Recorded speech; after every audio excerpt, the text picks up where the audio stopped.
जय किसान दोस्तों, जे फटाफट एक तो तमाम खेडूत भाईओ खेत मजूर भाईओ आप सौने विनंती के झड़पथी शेर करी दो। आप सौना सुधी अने खास करी अने जे बोटाद मार्केटिंग यार्ड में संघर्षनी लड़ाई जे खेडूतो लड़ी रह्या छे एनी साथे साथे आखा गुजरातना खेडूतोनी जेना पर आशा अपेक्षा छे एवा तमाम खेडूत भाईओने विनंती कि पहला तो वधु ने वधु आ लिंक ने शेर करिए, जेथी करी અને ખરેખર ગુજરાતમાં સિસ્ટમ કેવી રીતે ચાલી રહી છે,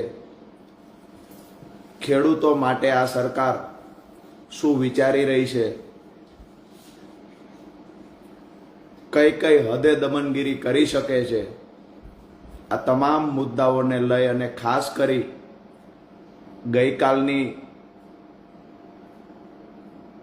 ધરપકડથી લઈ અત્યાર સુધીની તમામ ઘટનાઓનો પર્દાફાશ તો કરીશું, પણ આખો ઘટનાક્રમ ગુજરાતના એક એક નાગરિક સુધી પહોંચાડવાના આપણે સૌ પ્રયત્ન કરીશું। દોસ્તો, પહેલા તો આપ સૌને આપના એક નાના ભાઈ તરીકે જય કિસાન। આપ સૌએ ગઈકાલ સવારથી લઈ આજ દિવસ સુધી અત્યાર સુધી જે ઉતાર ચઢાવનો ઘટનાક્રમ ઘટ્યો એમાં આપ સૌએ જે મને પ્રેમ આપ્યો આ અદ્ભુત હતો। मैं क्यारे मारा जीवन में एक 35 वर्षना युवान ने आटलो प्रेम कोई खेडूत करे आવું मैं मारा जीवन में क्यारे नहीं जोयु। पहला तो बोटाद जिल्लाना बोटाद आसपासमांथी जे खेडूतो आ लड़ाई में सहकार आपवा माटे पधार्या आ तमाम खेडूतोने नतमस्तक वंदन करूं छुं। दोस्तों, गई काले आम तो आ घटना खूब लांबा समय थी चालती बोटाद मार्केटिंग यार्ड में गुजरातना लगभग मोटा भागना मार्केटिंग यार्ड में क्यांक ने क्यांक खेडूतोने लूंटवानुं आयोजन पूर्वकनुं एक षड्यंत्र चाले छे। एमां सौथी वधारे खेडूतोने लूंटवानुं षड्यंत्र क्यांय चालतुं होय तो बोटाद मार्केटिंग यार्ड में चाले छे। बोटाद मार्केटिंग यार्ड में कड़दाना बहाना हेठळ वारंवार खेडूतोने लूंटवामां आवे छे। अगाऊ पण आ मुद्दे ज्यारे ज्यारे रजूआत करी त्यारे मौखिक जवाब आपवामां आवतो के हवे पछी कड़दो नहीं थाय, परंतु थोड़ा दिवस पछी फरी वखत आ कड़दानी सिस्टम चालू थई जती बोटाद मार्केटिंग यार्ड में। बोटाद मार्केटिंग यार्ड नु आजथी एक नवुं नाम आपणे जाहेर करीए छीए, बोटाद कड़दा मार्केटिंग यार्ड। आ बोटाद कड़दा मार्केटिंग यार्ड में वेपारीओ अमुक कमीशन एजंटो अने यार्डना सत्ताधीशो साथे मळी અને વર્ષોથી ખેડૂતોને ત્યાં કડદાના બહાના હેઠળ લૂંટી રહ્યા છે। જ્યારે ખેડૂતોની આ તમામ ફરિયાદ મળી, આ ફરિયાદ આવતા સ્વાભાવિક છે કે ખેડૂતના દીકરા તરીકે અને જ્યારે સમગ્ર ગુજરાતના ખેડૂત એક ખેડૂત આગેવાન તરીકે રાજુ કરપડાને જાણતા હોય ત્યારે મારી નૈતિક જવાબદારી બને કે આ મુદ્દાને ઉજાગર કરવો, આ મુદ્દાને લઈને બોલવું, આ મુદ્દાને લઈને લડવું। તો હું બોટાદ માર્કેટિંગ યાર્ડમાં 10/10/2025 સવારે 10 કલાકે રજૂઆત કરવા જાય છે એવી મેં જાહેરાત કરેલી, જે જાહેરાતના અનુસંધાને હજારોની સંખ્યામાં ખેડૂતો આક્રોશ સાથે રજૂઆત કરવા આવ્યા. માર્કેટિંગ યાર્ડના ચેરમેનને અમે બોલાવ્યા. માર્કેટિંગ યાર્ડના ચેરમેનને બોલાવી શાંતિ ગાંધી ચિંધ્યા માર્ગે શાંતિથી અમે રજૂઆત કરી કે ભાઈ ખરેખર અમારી બે માંગણીઓ છે, એકદમ વ્યાજબી માંગણી છે, આ માંગણી અમારી પૂરી થવી જોઈએ. અમારી માંગણી ખેડૂતો માટે એ હતી કે ગુજરાતના કોઈ પણ યાર્ડમાં આટલા મોટા પ્રમાણમાં ખેડૂતો સાથે છેતરપિંડી થતી નથી જેટલી બોટાદમાં થાય છે. અમારી માંગણી એ હતી કે બોટાદ માર્કેટિંગ યાર્ડમાં જે ખેડૂત કપાસ અથવા અન્ય કોઈ જણસ લઈને આવશે, એક વખત હરરાજી થાય એ સમયે વેપારી દ્વારા જેટલા સેમ્પલ લેવા હોય ચેક કરવા એટલા સેમ્પલ લઈને ચેક કરે. ત્યાર પછી એક વખત ભાવ નક્કી થઈ જાય. એક વખત ભાવ નક્કી થઈ ગયો પછી ફરજિયાત ખેડૂતોનો માલ વેપારીએ ખરીદી કરવી પડશે અને જે ભાવ નક્કી થયો એમાંથી એક પણ રૂપિયો ઓછો હિસાબમાં ખેડૂતોને આપવામાં નહીં આવે.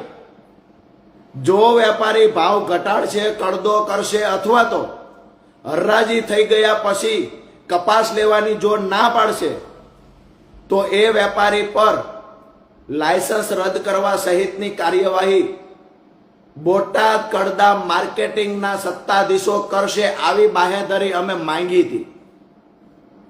આ અમારી પહેલી માંગણી હતી. ખોટું શું હતું કે માર્કેટિંગ યાર્ડમાં એક વખત બોલાઈ ગઈ, હરરાજી થઈ ગઈ, પછી એ કપાસ નથી લેવો, ક્વોલિટીમાં ડિફરન્સ છે એટલે ભાવ નીચો આપશું. આ બધા નાટકની ક્યાં જરૂર છે? તમારામાં વેત હોય એટલા કપાસની ખરીદી કરો, પછેડી હોય એટલી હોડ તણાય. મોટા ઉપાડે ત્યાં ભાવ બોલાઈ જાય છે, મોટા ઉપાડે હરરાજીમાં ખરીદી કરી લેવામાં આવે. ત્યાર પછી અભણ માર્કેટિંગ યાર્ડમાં રહેલો અમારો ખેડૂત વેપારીને ત્યાં કપાસ ખાલી કરે ત્યારે વેપારી દ્વારા કહેવામાં આવે કે 1400 રૂપિયામાં હરરાજી થઈ હતી, પણ હવે 200 રૂપિયા કાપીશું, 250 રૂપિયા કાપીશું, 300 રૂપિયા કાપીશું. જેવી ખેડૂતની ગરજ એવી રીતે ખેડૂતોને લૂંટવાનું કામ કોઈ કરતું હોય તો બોટાદ માર્કેટિંગ યાર્ડના સત્તાધીશો, બોટાદ માર્કેટિંગ યાર્ડના કમિશન એજન્ટો, બોટાદ માર્કેટિંગ યાર્ડના વેપારીઓ કરી રહ્યા છે.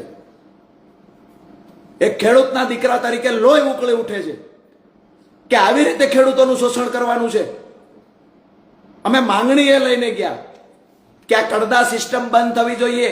માર્કેટિંગ યાર્ડનો ચેરમેન મીડિયા સામે આવીને કહે છે કે અમે કડદો બંધ કરી દીધો છે. તો અમે કહ્યું કે ભાઈ લેખિતમાં આપો, કડદો બંધ કર્યો હોય તો.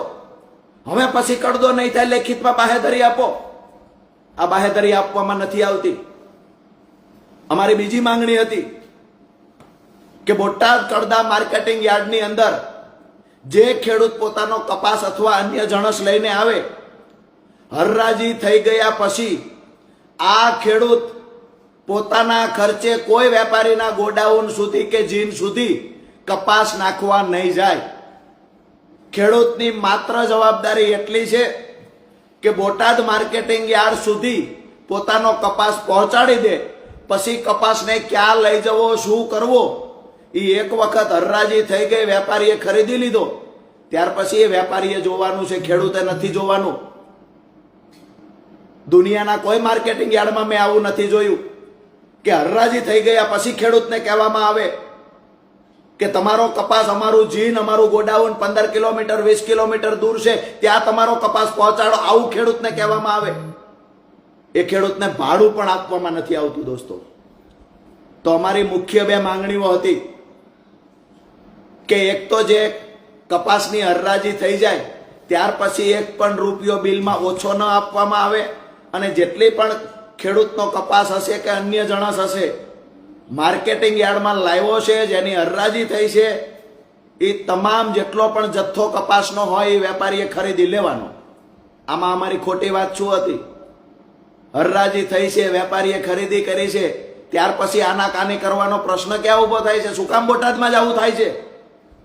બીજી વાત અમારી હતી કે માર્કેટિંગ યાર્ડ સુધી ખેડૂત પોતાના ખર્ચે કપાસને જણસને પહોંચાડે છે, પછી વેપારીએ ક્યાં લઈ જવું એ તો વેપારીએ નક્કી કરવાનું છે. વેપારીએ પોતાના વાહન મૂકવાના છે.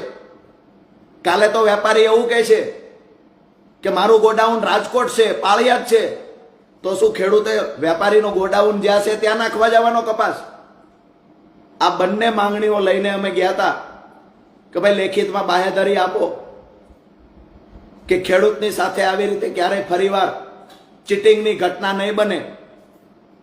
તો આ બાહેધરી આપવામાં આનાકાની કરી ચેરમેન ભાગી ગયા. વેપારીઓએ ચેરમેન પર દબાણ કર્યું હોય એવું અમને લાગ્યું. ક્યાંક ને ક્યાંક યાર્ડના સત્તાધીશો વેપારીઓની સામે ઘૂંટણીએ પડી ગયા હોય એવું અમને લાગ્યું. અમે તો એ માંગ્યું હતું કે બોટાદના ખેડૂતોના ખિસ્સા કાપવાનું બંધ કરો. આ તો લેખિતમાં આપો, લેખિતમાં આપો કે બોટાદના ખેડૂતના ખિસ્સા અમે તમે નહીં કાપો. એવું પણ લેખિત આપી શક્યા નથી. સીધી વાત એ છે કે વેપારીઓ ખેડૂતને લૂંટે છે. વરિષ્ઠ પત્રકાર મિત્રએ જેમ કહ્યું હતું, મોટા ભાગના વેપારીઓ કસાય માફક બની ગયા છે. મોટા ભાગના માર્કેટિંગ યાર્ડની અંદર ખેડૂતોને કસાયની માફક લૂંટવામાં આવી રહ્યા છે. અને મેં બોટાદની અંદર જઈને જોયું દોસ્તો કે આ વેપારીઓને જો પીઠબળ કોઈ પૂરું પાડતું હોય, આવા લે ભાગુ જે માર્કેટિંગ યાર્ડના સત્તાધીશો છે એને કોઈ પીઠબળ પૂરું પાડતું હોય તો ગઈકાલ રાત્રે મેં જોયું છે ગાંધીનગરમાં બેઠેલા સત્તામાં બેઠેલા નેતાઓ આમને પીઠબળ પૂરું પાડે છે. દોસ્તો અમે શાંતિથી કાર્યક્રમ કરતા, શાંતિથી અમે રામધૂન બોલાવતા, શાંતિથી ભજનો બોલાવતા કે જ્યાં સુધી અમને બાહેધરી નહીં આપે ત્યાં સુધી અમે અહીંયાથી નહીં જઈએ. અચાનક સાંજે વેપારીઓ દ્વારા હડતાલ ઉપર ઉતરી જવામાં આવે છે કે અમે કોઈની ખરીદી નહીં કરીએ. વેપારીની સામે યાર્ડના સત્તાધીશો સરેન્ડર થઈ જાય છે. માઇકમાં એલાઉન્સ કરવામાં આવ્યું સાંજે 5 વાગે ગઈકાલે કે આવતીકાલથી બોટાદ કડદા માર્કેટિંગ યાર્ડ બંધ કરવામાં આવે છે. અચોક્કસ મુદતની હડતાલ રાખવામાં આવી છે. ભાઈ ખેડૂત સંગઠિત બન્યો, ખેડૂત જાગૃત બન્યો. એ ખેડૂત જ્યારે કહેવા માટે આવ્યો ભાઈ કડદો બંધ કરો, તો વેપારીઓને તો ન ગમ્યું, યાર્ડના સત્તાધીશોને પણ ન ગમ્યું. મતલબ સાફ હતો, કમિશન એજન્ટ હોય, યાર્ડના સત્તાધીશ હોય કે વેપારી હોય, આ તમામની ભાગ બટાય આ કડદા કાંડની અંદર થતી હતી. અમે શાંતિથી બેઠા હતા. રાત્રે અચાનક જ રાત્રે 2:30 થી 3 વાગ્યાના અરસામાં પોલીસ આવે છે. પહેલી વાર આટાફેરા કરવાનું ચાલુ થાય છે. 12 થી વધારે ગાડીઓ માર્કેટિંગ યાર્ડમાં આવે છે. અમને સમાચાર મળ્યા કે રોડ પર મોટો પોલીસ બંદોબસ્ત ગોઠવી દેવામાં આવ્યો છે. અમને થયું કે અહીંયા ધરણા પર બેઠા છીએ, આ સંસ્થા ખેડૂતોના બાપની છે. અમારે અહીંયા કોઈ અમે કોઈની પ્રાઇવેટ જગ્યા પર બેઠા નહોતા, નહીતર પણ એવું લાગે કે કોઈ અમારી ફરિયાદ કરે. માર્કેટિંગ યાર્ડ છે એ તો ખેડૂતના બાપની સંસ્થા છે અને ખેડૂત પોતાના હક અધિકાર માટે પોતાની સંસ્થામાં નહીં બેસી શકે તો ક્યાં બેસી શકે? અમે માર્કેટિંગ યાર્ડમાં શાંતિથી અમારી ટીમ સાથે મોટી સંખ્યામાં ખેડૂતો પણ આવેલા અને ત્યાં બેઠેલા. રાત્રે 2:30 થી 3ના અરસામાં એક સાથે પોલીસનો કાફલો ધસી આવે છે. જે જગ્યાએ અમે હતા ત્યાં આવીને ધક્કામુક્કી કરવામાં આવે છે. એક જ વાત અને એક જ ગોલ સાથે આવે છે કે રાજુભાઈ કરપડા જે જગ્યાએ છે ત્યાંથી એને ઉઠાવી લેવાના છે. હું અભિનંદન આપું છું બોટાદ માર્કેટિંગ યાર્ડમાં રાત્રે રહેલા ખેડૂતોને, સલામ કરું છું એ ખેડૂતોને. ગઈકાલ રાત્રે ખેડૂતોએ કિલ્લાબંધી કરી દીધી પોતાના હાથથી.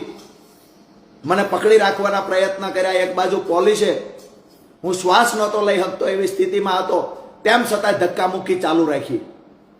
મેં એવું પણ કહ્યું કે મને શ્વાસ લેવામાં તકલીફ પડે છે, ધક્કામુક્કી મહેરબાની કરીને ના કરો.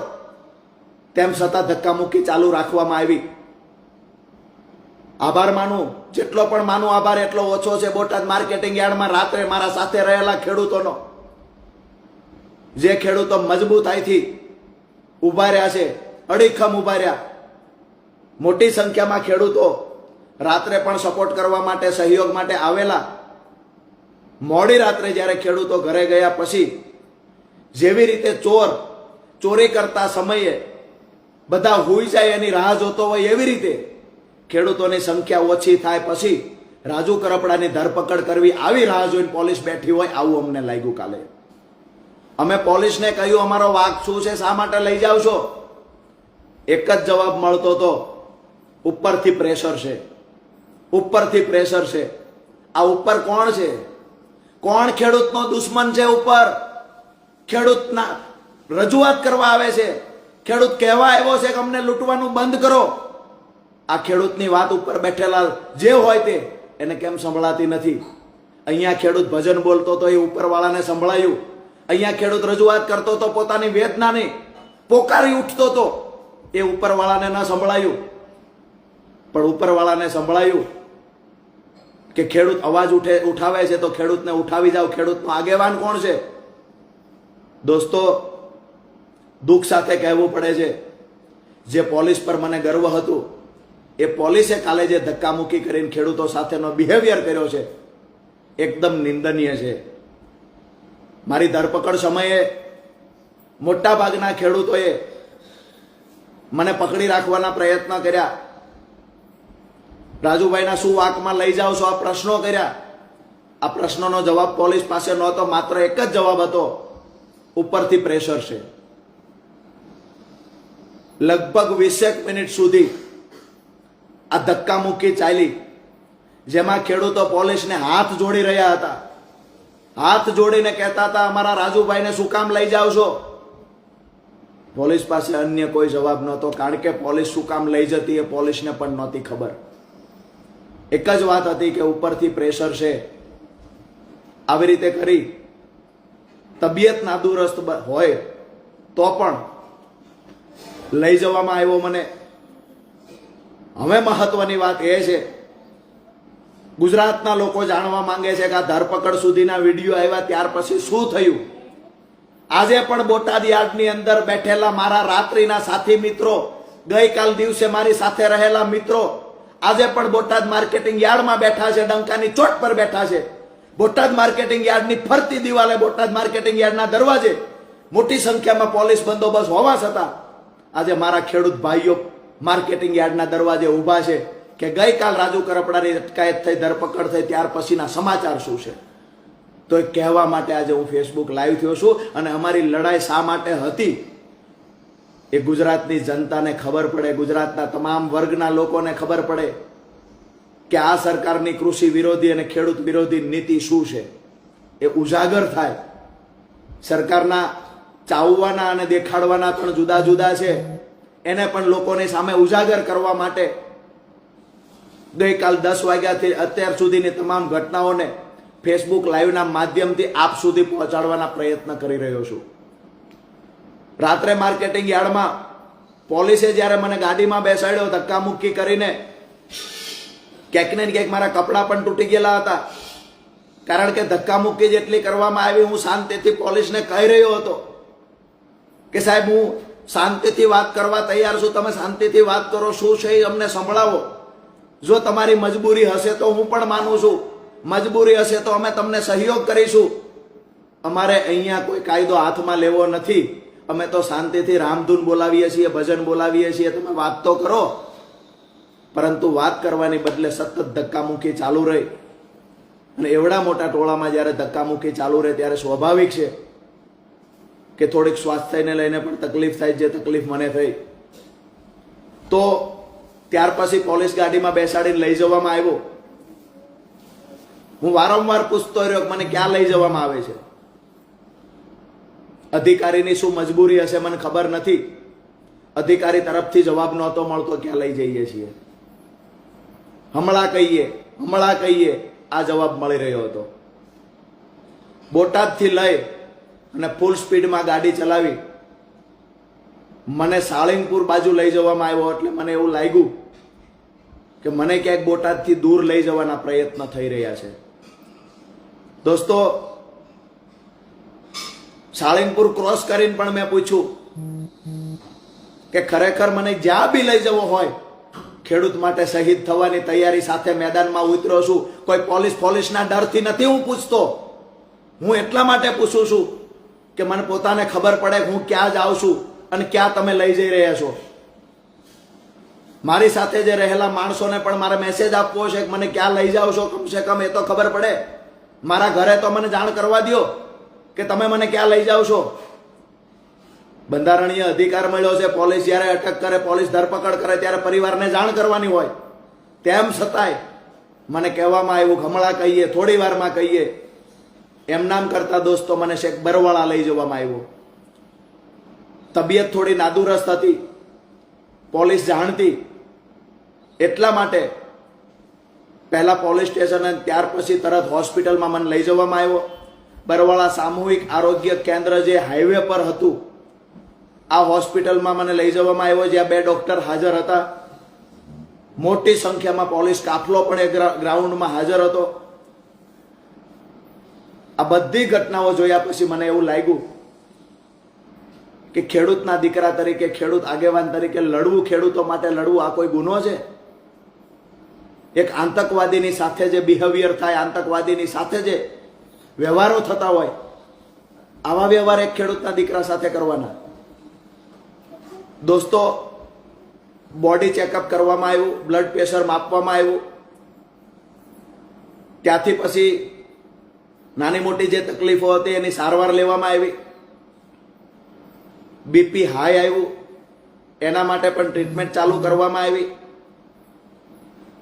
ત્યાર પછી લગભગ આ ઘટનાક્રમ ત્યાં 2.5 થી 3 કલાક સુધીનો આ ઘટનાક્રમ હોસ્પિટલ અને પોલીસ સ્ટેશન વચ્ચે ચાલ્યો, જે બંને આજુબાજુમાં છે. હું તો પહેલી વખત બરવાળા હોસ્પિટલમાં ગયો, હું પહેલી વખત બરવાળા પોલીસ સ્ટેશન સુધી ગયો. પણ બંનેનું ડિસ્ટન્સ એકદમ નજીક છે, બંને બાજુમાં છે, મેં જોયું કાલે. ત્યાર પછી મેં જેને જાણ કરવાનું કીધું એને પોલીસે જાણ કરી, પણ એવી રીતે કરવામાં આવી કે અમે તમને થોડી વારમાં કહીએ છીએ કે રાજુભાઈને ક્યાં લઈ ગયા છીએ. કમ્પ્લીટ જાણ ન કરવામાં આવી. ત્યારબાદ મને કહેવામાં આવ્યું કે તમને અહીંયાથી બોટાદની હદ બહાર મૂકવાના છે. મેં કહ્યું, કેમ ભાઈ? મારી રાહ જોઈને માર્કેટિંગ યાર્ડમાં ખેડૂતો બેઠા છે, હું શું કામ જાઉં? મેં એવું તો ગુનાહિત કૃત્ય શું કર્યું છે તો હું બોટાદની હદ છોડીને જતો રહું? પોલીસ દ્વારા મારી વાત કોઈ રીતે માનવામાં ન આવી અને 2 પોલીસની ગાડીઓ સાથે, ફૂલ પોલીસ બંદોબસ્ત સાથે પહેલા મને કહેવામાં આવ્યું કે તમને પોરબંદર લઈ જઈએ છીએ. મેં સતત મારી વાત ચાલુ રાખી કે ભાઈ આ ખોટું થાય છે. ત્યારબાદ મને ખબર પડી કે મને સુરેન્દ્રનગર બાજુ લઈ જાય છે રોડ જોઈને. પોલીસ બંદોબસ્ત વચ્ચે લગભગ 1 વાગ્યા આજુબાજુ મને સુરેન્દ્રનગર પહોંચાડવામાં આવ્યો. સુરેન્દ્રનગર પહોંચાડ્યા પછી મને સખત શબ્દોમાં એવું કહેવામાં આવ્યું કે તમને કોઈ પણ સંજોગે બોટાદમાં અમે પ્રવેશ કરવા દેવાના નથી.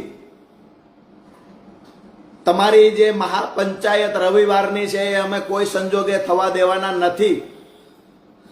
તમારા ઘર સુધી અમે પહોંચાડી દઈએ છીએ. તમારા ઘરની બહાર નીકળતાની સાથે ચાપતો પોલીસનો બંદોબસ્ત હશે. પોલીસની નજર નીચે જ તમને રાખવામાં આવશે. દોસ્તો, એક ખેડૂતના દીકરા તરીકે આનાથી દર્દનાક બીજી કોઈ ઘટના કઈ હોઈ શકે કે મારા ખેડૂત પરિવાર માટે હું લડવા ગયો, ત્યાંથી મને ધક્કામુક્કી કરીને પોલીસ સ્ટેશન લઈ ગયા. પોલીસ સ્ટેશનથી બંદોબસ્ત સાથે સુરેન્દ્રનગર પહોંચાડ્યો. સુરેન્દ્રનગર પણ હું અહીંયા ઘરની બહાર નીકળું અને તરત જ અટકાયત કરી લઈશું એવી ધમકીઓ આપવામાં આવી. અહીંયા ઘરની બહાર સતત સિવિલ ડ્રેસમાં પોલીસની અવર જવર, હું ઘરે આવ્યો ત્યારે 1 કલાકથી ચાલુ હોય, સતત અવર જવર ચાલુ છે. મને એ થાય છે કે મેં ગુનો શું કર્યો છે? મારા પર કેમ આટલો બધો પોલીસ દમન ગુજારે છે? મેં અપરાધ શું કર્યો છે? અને જે પોલીસ કહે છે કે ઉપરથી પ્રેશર છે, આ ઉપર કોણ છે, એકવાર નામ તો આપો. ગુજરાતના ખેડૂતોને પણ ખબર પડે કે આ ઉપર કોણ છે, ખેડૂતનો વિરોધી છે, ખેડૂતનો દુશ્મન કોણ છે ઉપર. દોસ્તો, એક વાત નક્કી છે, ક્યાંક ને ક્યાંક સરકારના દબાવમાં આવી અને પોલીસ અધિકારીઓ કાર્યવાહી કરતા હશે એવું માનીએ. પોલીસ અધિકારીઓની પણ મજબૂરી હશે. પણ મારી વાતને ફેસબુક લાઈવ પૂરું કરતા પહેલા અત્યાર સુધી બનેલી ઘટનાની મેં વાત કરી. મારા ઘરની બહાર પોલીસની અવર જવર સતત 1 કલાકથી ચાલુ છે. મને ખુલ્લીને કહેવામાં આવ્યું છે બોટાદ પોલીસ દ્વારા કે જેવા બહાર નીકળશો એવા તમારી અટકાયત ફરીવાર કરી લેવાની છે. પોલીસની અટકાયતથી ડરતા નથી, ધરપકડથી ડરતા નથી, પોલીસ કેસ કરશે જુઠ્ઠા એનાથી ડરતા નથી અમે. મહત્વની વાત એ છે કે અમારો કોઈ અપરાધ નથી, કોઈ ગુનો નથી, તેમ છતાં ગુજરાત પોલીસ અમારા પર દમન શા માટે ગુજારે છે? ગુજરાત પોલીસ, બોટાદ પોલીસ, જે બોટાદ માર્કેટિંગ યાર્ડમાં વેપારીઓ લૂંટી રહ્યા છે ખેડૂતને, એના પર કાર્યવાહી નથી કરી શકતા. શું નમાલી છે પોલીસ? નમાલી સરકાર છે કે વેપારીઓ બેફામ લૂંટે ખેડૂતને? કાર્યવાહી, ખેડૂતની રજૂઆત આવવા છતાં વેપારી પર કાર્યવાહી નથી કરી શકતા. અને એક ખેડૂતો માટે 35 વર્ષનો યુવાન લડવા નીકળ્યો, તે યુવાનનો અવાજ દબાવવાના પ્રયત્ન થઈ રહ્યા છે. દોસ્તો, ગમે એટલી કિલ્લેબંધી પોલીસ કરે, બોટાદ માર્કેટિંગ યાર્ડમાં બેઠેલા ખેડૂત ભાઈઓ, આજુબાજુમાં રહેલા ખેડૂત ભાઈઓ અને તમામ ગુજરાતના સૌરાષ્ટ્રના ખેડૂત ભાઈઓને એક વાત કરવા માટે આજે ફેસબુક લાઈવ થયો છું. સમગ્ર ઘટનાને લઈને ચર્ચા કરી. હવે એક બીજી મહત્વની વાત કે અહીંયા ઘરની બહાર પોલીસને જેટલા આટા ફેરા કરવા હોય એટલા કરે.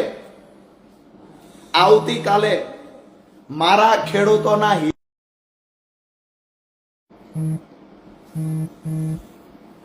થોડું વચ્ચે નેટવર્ક ઇસ્યુ આવવાના કારણે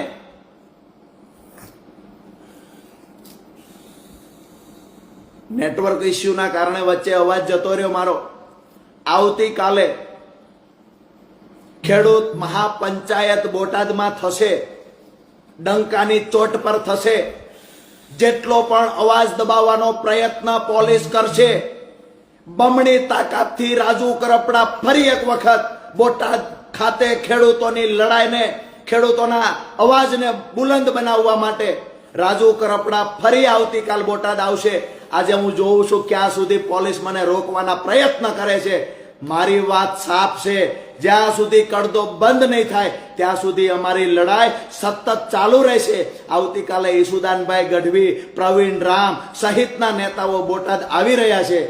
અત્યારથી જ હું અન્નનો ત્યાગ કરી અને અહીંયા મારા ઘર પર જ્યારે પોલીસ ઘરની બહાર સતત ચાપતી નજર રાખીને બેઠી છે, મને ઘરની બહાર નીકળવા દેવામાં નથી આવતો, બોટાદ પહોંચવા દેવામાં નથી આવતો, ત્યારે મારી પાસે ગાંધી ચિંધ્યા માર્ગે એક જ હથિયાર છે દોસ્તો. ભગવાનની સાક્ષીએ અત્યારથી આવતીકાલ મહાપંચાયત થાય ત્યાં સુધી હું રાજુ કરપડા આ જુલ્મી અહંકારી અંગ્રેજોની ઓલાદની માફક જુલમ કરી રહેલી સરકારની સામે અન્નનો ત્યાગ કરવાની પ્રતિજ્ઞા લઉં છું દોસ્તો.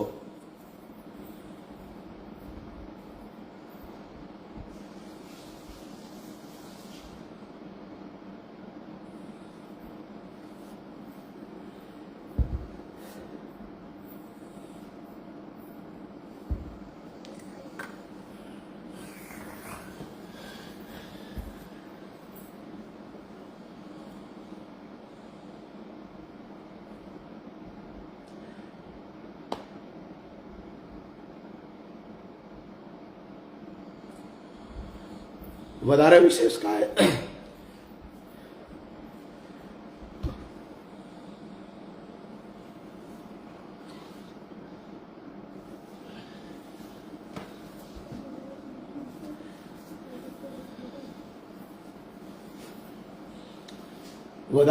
અમે કાંઈ નથી કહેતો, પણ ખેડૂતો માટે લડવા નીકળ્યા છીએ. જ્યાં સુધી પરિણામ નહીં મળે ત્યાં સુધી આ લડાઈ ચાલુ રાખશું. આપણી વચ્ચેથી રજા લઉં છું.